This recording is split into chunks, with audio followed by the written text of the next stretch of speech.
Cette posture demande beaucoup d'énergie, mais vous avez beaucoup d'énergie en vous.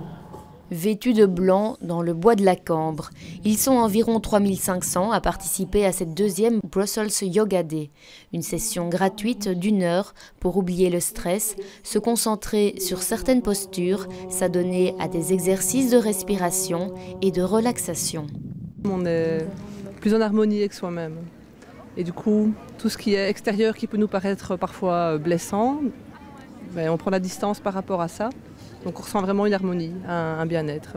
Je ne dois pas chercher très loin pour avoir du yoga dans la famille, c'est-à-dire juste à ma gauche, il y a ma sœur qui est prof de yoga, donc voilà. Mais c'est ma première expérience.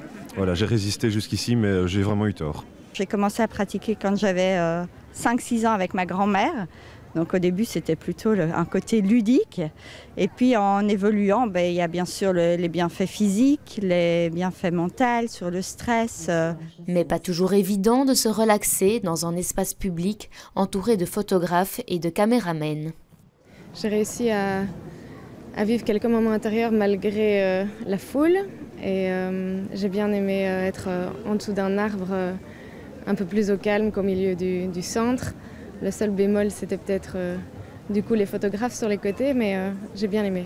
Cette séance de yoga à Bruxelles est organisée en même temps qu'à New York, Paris, Berlin et Londres. Toutes ces villes saluent la première journée internationale du yoga. En décembre, les 174 pays qui sont membres des Nations Unies ont décrété à l'unanimité que le 21 juin, solstice d'été, serait dorénavant la journée internationale du yoga. En tout, 174 pays membres de l'ONU célèbrent le yoga ce 21 juin.